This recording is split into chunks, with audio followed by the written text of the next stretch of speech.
I'm not in charge, God is. Words Milwaukee Archbishop Jerome Listecki shared with me in April of 2015 when he was the spotlight story of our very first episode of CBS 58 Sunday Morning. 9 years later, and just a few weeks after he submitted his required retirement letter to Pope Francis, I caught up with the career clergyman again for a look back, ahead, and like so many others on that day of the great American eclipse, I'll look up. There we go. Okay. The sky had already begun to darken as we stepped outside to view the eclipse. We can definitely see some... You can't see anything out of these things.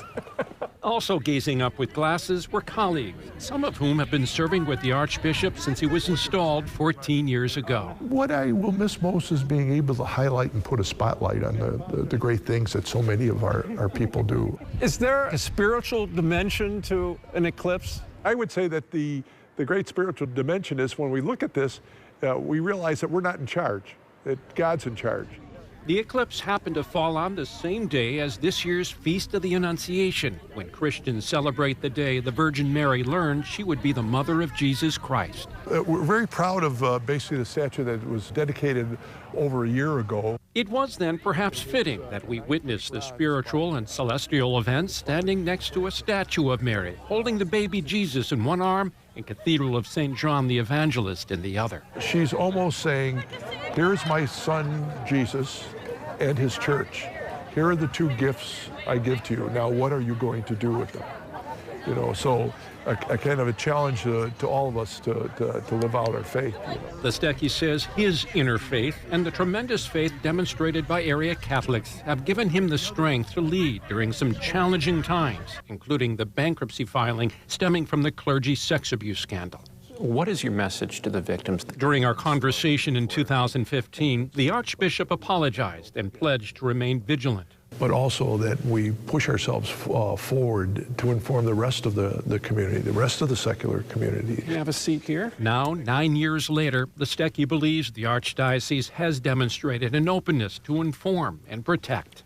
There's no entity that in this, public or private, that can demonstrate the fact like we have educated over 100,000 people in awareness of sexual abuse. The Archbishop says he's also proud of the respect Catholic Charities has earned and the increasing enrollments in the Archdiocese Catholic schools and seminary. This year, God willing, I'll ordain 9 to the priesthood. That'll be among the largest ordination classes in the country. With church closings and mergers caused in part by shifting demographics. Would I love to see greater participation in Mass attendance? Absolutely. Milwaukee's 11th Archbishop says the continued challenge for its 12th Good Shepherd will be to build on the essential Catholic mission, evangelization. Pope Francis, said, for a long period of time we were in a type of maintenance mode, maintain the parishes that we have. We forgot the fact that we're supposed to really be in a mission mode, and so to go out and to spread that the great gospel message and to pull people in. On your 75th birthday, when you signed the letter of retirement, yep, you reflected on 14 years as Archbishop here, and you said there's wisdom in the Church's requirement that an Archbishop retire at 75.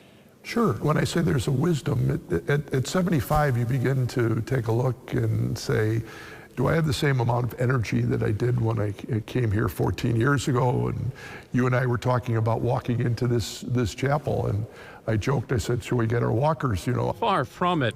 9 years have passed, but as you can see, the stride remains strong. And so is the Archbishop's appreciation for heavenly wonders of the sky. And it causes ourselves to be united with those things that surround us. And those right outside his door. The view of Lake Michigan never gets old, does it? No, and it's such a beautiful blessing for the entire city of Milwaukee. So you almost kind of think that God might be taking that water from Lake Michigan and blessing the good works that are done here in the city.